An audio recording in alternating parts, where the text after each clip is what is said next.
आप देख रहे हैं स्पेशल 5 प्रोग्राम। मैं हूं असला खान। आइए डालते हैं नजर देश और दुनिया की 5 बड़ी खबरों। वो कहते हैं बीजेपी से हाथ मिलाओ और सारी परेशानियों से दूर हो जाओ। अरविंद केजरीवाल ने भाजपा पर लगाए संगीन आरोप। दिल्ली के मुख्यमंत्री और आम आदमी पार्टी के संयोजक अरविंद केजरीवाल ने आज बीजेपी पर कटाक्ष किया कि वो उनके विधायकों को तोड़ने की कोशिश कर रही है। केजरीवाल ने कहा कि वो कहते हैं बीजेपी में आ जाओ, हम छोड़ देंगे। मैंने कहा बिल्कुल नहीं जाऊंगा बीजेपी में, कतई नहीं जाऊंगा। क्या आ जाएं बीजेपी में? नहीं आते बीजेपी में चले जाओ तो सारे खून माफ हो जाएंगे।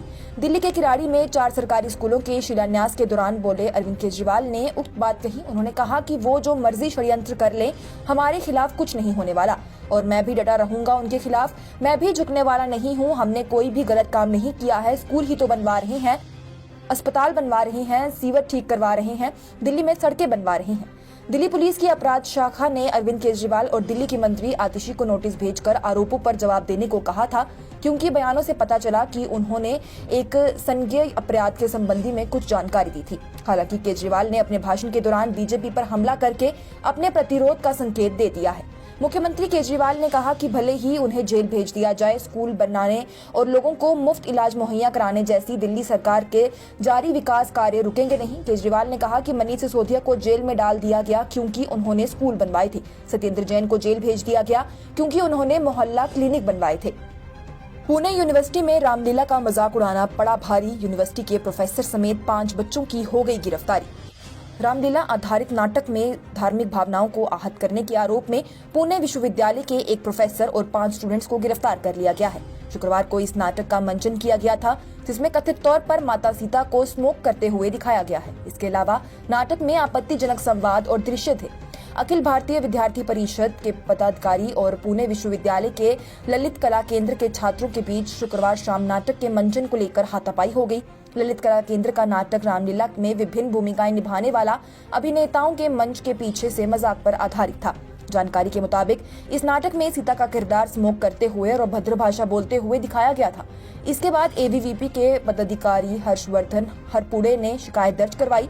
पुलिस निरीक्षक अंकुश चिंतामन ने बताया कि एबीवीपी पद अधिकारी हर्षवर्धन हरपुड़े की शिकायत पर आईपीसी की धारा 295A धार्मिक भावनाओं को ठेस पहुंचाना और अन्य प्रासंगिक प्रावधानों के तहत मामला दर्ज किया गया है। पुलिस ने ललित कला केंद्र के विभाग प्रमुख डॉक्टर प्रवीण भोले और छात्र भावेश पाटिल, जय पेडनेकर, प्रथमेश सावंत, ऋषिकेश दलवी और यश चिखले को गिरफ्तार कर लिया। हालांकि बाद में उन्हें जमानत पर रिहा कर दिया गया।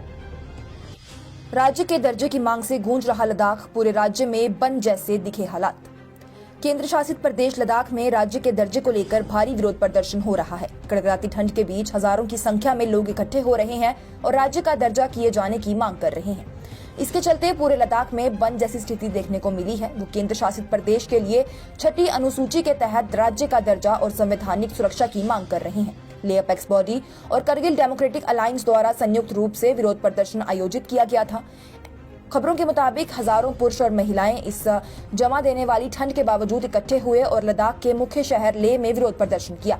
उन्होंने नारे लगाते हुए लद्दाख को राज्य का दर्जा, संविधान की 6ठी अनुसूची को लागू करने, लेह और करगिल जिलों के लिए अलग संसद सीटों की मांग की। बता दें कि लद्दाख की स्थिति ऐसे समय में दिखी है जब केंद्र सरकार पहले ही ले अपेक्स बॉडी और करगिल डेमोक्रेटिक अलायंस के प्रतिनिधियों के साथ एक दौर की बातचीत कर चुकी है। हाल ही में केंद्र ने दूसरे दौर की बातचीत के लिए भी घोषणा की थी। केंद्र ने पहले ही लद्दाख के लोगों की मांगों को पूरा करने के लिए राज्य मंत्री गृह मामले नित्यानंद राय की अध्यक्षता में एक उच्च अधिकार प्राप्त समिति का गठन किया था।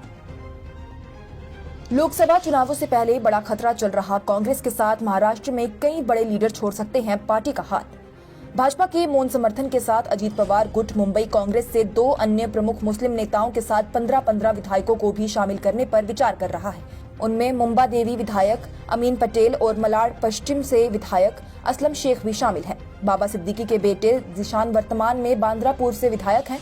उनके भी इस साल के अंत में होने वाले महाराष्ट्र विधानसभा चुनाव से पहले अजीत पवार गुट में शामिल होने की संभावना है। हालांकि उन्होंने ऑन रिकॉर्ड इस तरह की अटकलों से इनकार किया है, लेकिन उन्होंने इतना जरूर कहा है कि अजीत पवार उनके लिए परिवार के सदस्य की तरह हैं। उन्होंने कठिन समय में उनका साथ दिया है। मुंबई में कांग्रेस के 4 विधायक हैं, उनमें से 2 जीशान सिद्दीकी और असलम शेख हैं। दोनों ही प्रवर्तन निर्देशालय यानी ईडी द्वारा अलग अलग भ्रष्टाचार के मामलों की जांच का सामना कर रहे हैं। अमीन पटेल मिलिंद देवड़ा के करीबी सहयोगी हैं। यदि तीनों ने इस्तीफा दिया तो कांग्रेस के पास मुंबई में केवल एक विधायक वर्षा गायकवाड़ बचेगी, जो कि धारावी से विधायक है। लोकसभा चुनाव से पहले कांग्रेस पार्टी को महाराष्ट्र में बड़ा झटका लग सकता है। मिलिंद देवड़ा ने हाल ही में कांग्रेस का साथ छोड़ दिया था। इसके बाद मुंबई में पार्टी के पास कोई कदावर नेतृत्व वाला नहीं है। पार्टी के भीतर और बाहर दोनों ही जगहों पर इस बात की चर्चा है कि पूर्व मंत्री और बांद्रा विधायक बाबा सिद्दीकी 2024 के लोकसभा चुनाव से पहले राष्ट्रवादी कांग्रेस पार्टी के अजीत पवार गुट में शामिल हो सकते हैं। कांग्रेस के सूत्रों ने यह दावा किया है कि महाराष्ट्र कांग्रेस के कार्यकारी अध्यक्ष आरिफ नसीम खान से भी पाला बदलने के लिए संपर्क किया गया है, लेकिन उन्होंने ऐसा करने से इनकार कर दिया। मथुरा शाही ईदगाह मामले में उठने लगा बड़ा विवाद, कोर्ट के सामने सबूत दे रहा पुरातत्व विभाग।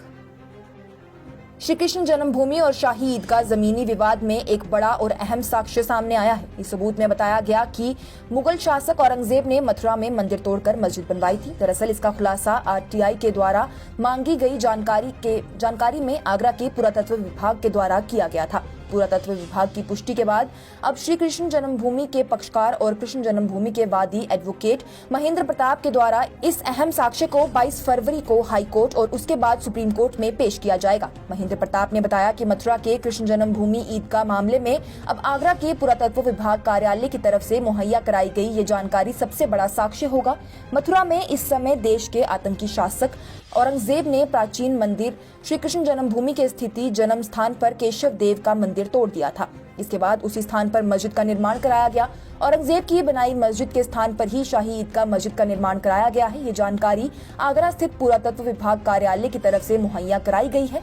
अभिलेख में ये जानकारी भी दी गई है। इस प्रोग्राम को आप तक पहुंचाने में हमारे साथ ताउन किया है स्काई क्लासेस राजबाग परिपुरा श्रीनगर ने, जो कि बोर्ड एग्जाम्स की तैयारी के लिए जम्मू कश्मीर और लद्दाख का एक बहुत ही भरोसेमंद नाम है। स्काई क्लासेस में अब अर्ली बर्ड कोर्स को भी लॉन्च किया गया है, जो कि बोर्ड के इम्तिहान देने वाले सभी बच्चों की जरूरतों को नजर में रखते हुए बनाया गया है। तो देरी ना करें और आज ही अपने बच्चों के कामयाब मुस्तकबिल के लिए दिए गए नंबरात पर राब्ता करें।